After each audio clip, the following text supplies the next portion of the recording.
Hi friends, എൻ്റെ പുതിയ വീഡിയോയിലേക്ക് എല്ലാവർക്കും സ്വാഗതം. ഇന്ന് ഞാൻ ഉണ്ടാക്കുന്നത് ഒരു കടലക്കറിയാണ്. 3 ഐറ്റംസ് ഒന്നിച്ച് വേവിച്ചുകൊണ്ട് ഉണ്ടാക്കുന്ന കടലക്കറി. ഒരു ബൗൾ എടുക്കുക. 1/2 കപ്പിൻ്റെ മെഷറിംഗ് കപ്പാണ്. അതിൽ 1/4 ഭാഗത്തോളം ഞാൻ എടുത്തിട്ടുണ്ട്. കറുത്ത കടല, അതുപോലെ വെളുത്ത കടല, അതേ അളവിൽ തന്നെ ചെറുപയറും കൂടി എടുത്ത്.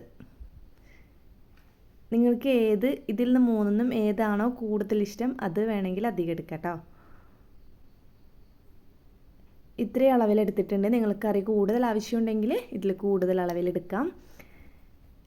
ഇനി ഇത് കുറച്ചധികം തന്നെ വെള്ളം ഒഴിച്ച് കൊടുക്കുക.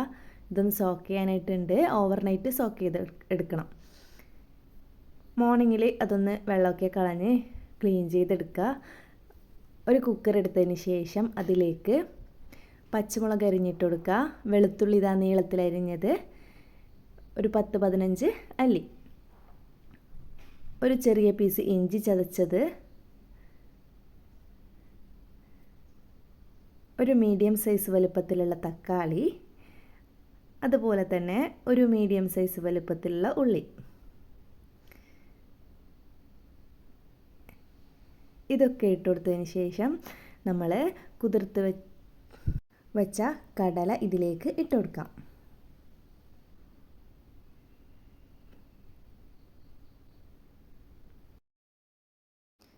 അതിനുശേഷം മുഴുവൻ കടലയും ഇട്ട് കൊടുത്തതിന് ശേഷം കൈവച്ചൊന്ന് മിക്സ് ചെയ്ത് കൊടുക്കുന്നുണ്ട്.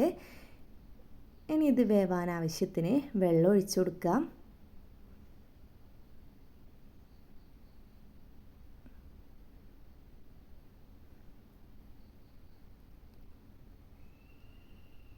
നമ്മുടെ കടല മുഴുവനായിട്ടും മുങ്ങുന്ന വിധത്തിലുള്ള വെള്ളം വേണം ഒഴിച്ചെടുക്കാനായിട്ട്. ഇനി ആവശ്യത്തിന് ഉപ്പ് ചേർത്ത് കൊടുക്കാം. 1/2 ടീസ്പൂണ് ഉപ്പ്, 2 ടേബിൾ സ്പൂണ് മല്ലിപ്പൊടി. ഞാൻ ഇത് മല്ലിപ്പൊടി വെച്ചിട്ടാണ് ചെയ്യുന്നത്. നിങ്ങൾക്കിത് മുളക് പൊടി ചേർത്തിട്ട് ഉണ്ടാക്കണം എന്നുണ്ടെങ്കിൽ അങ്ങനെയും ചെയ്യാം കേട്ടോ. മുളക് പൊടി ഇട്ട് ചെയ്യുന്നതിനേക്കാളും ടേസ്റ്റ് ഉള്ളത് മല്ലിപ്പൊടി ഇട്ട് വെച്ച് കഴിക്കുന്നതിലാണ്. എല്ലാം കൂടി ഒന്ന് മിക്സ് ചെയ്തതിന് ശേഷം ടോപ്പൊക്കെ അടച്ച് ഒന്ന് വേവിച്ചെടുക്കുക. കടല ആയതുകൊണ്ട് തന്നെ നമുക്ക് കുറച്ചധികം വിസിൽ വേണ്ടി വരും. അപ്പോൾ നിങ്ങൾക്ക് കടല ഓരോ ആൾക്കും ഓരോ വേവല്ലേ, നല്ല പോലെ വെന്ത് കിട്ടണമെന്നുണ്ടെങ്കിൽ അതിൻ്റെ ടൈം എടുത്ത് വേവിക്കുക. കുറച്ചധികം ടൈം എടുത്ത് തന്നെ വേവിക്കുക. വെന്ത് കഴിഞ്ഞിട്ട് വെള്ളം വേണമെന്നുണ്ടെങ്കിൽ ചൂടുവെള്ളം മാത്രം ഒഴിച്ചെടുക്കുക. ഞാൻ ഫ്ലാസ്കിൽ നിന്ന് ചൂടുവെള്ളം ഒഴിച്ചു കൊടുക്കുന്നുണ്ട്. എന്നിട്ട് ജസ്റ്റ് ഒന്ന് സ്പൂൺ വെച്ച് ഉടച്ചു കൊടുക്കുക. നല്ല തിക്കായിട്ടുള്ളൊരു കറി തന്നെ നമുക്ക് കിട്ടും. തേങ്ങയൊന്നും ചേർക്കാതെ തന്നെ കിടിലൻ ടേസ്റ്റിൽ ഒരു കറിയാണിത്. ഇനി ഇതൊന്ന് താളിച്ചെടുക്കാനുണ്ട്. അതിനായിട്ടൊരു പാത്രം വെച്ചിട്ട് കുറച്ച് ഓയിൽ ഒഴിച്ചു കൊടുത്തു. അതിലേക്ക് കടുകിട്ട് കൊടുത്തു. കടുകൊന്ന് പൊട്ടിക്കഴിഞ്ഞാലാണ് നമുക്ക് ചെറിയ ജീരകം ഇട്ട് കൊടുക്കേണ്ടത്.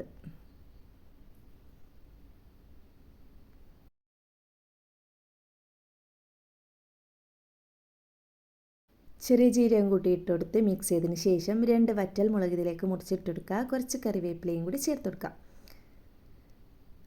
1/4 കപ്പ് തേങ്ങയും കൂടി ചേർത്ത് കൊടുത്ത് നല്ലപോലെ ഒന്ന് മിക്സ് ചെയ്യുക. ജസ്റ്റ് തേങ്ങയുടെ ആ ഒരു നമ്മൾ ഇട്ട് കൊടുത്ത പ്യുവറായിട്ടുള്ള കളറിലെ അതൊന്ന് ചേഞ്ചായി വാടി തുടങ്ങിയാൽ നമ്മുടെ കറിയിലേക്ക് ഇതെല്ലാം ഒന്ന് ഒഴിച്ചു കൊടുക്കാം. ഒന്ന് മൊത്തത്തിൽ ഇളക്കി കൊടുക്കുക. ഫുള്ളായിട്ട് ഇളക്കി കൊടുക്കണം. നമ്മുടെ കടലയും തേങ്ങയൊക്കെ എല്ലായിടത്തും എത്തുന്ന വിധത്തിൽ തന്നെ ഇളക്കി കൊടുക്കുക.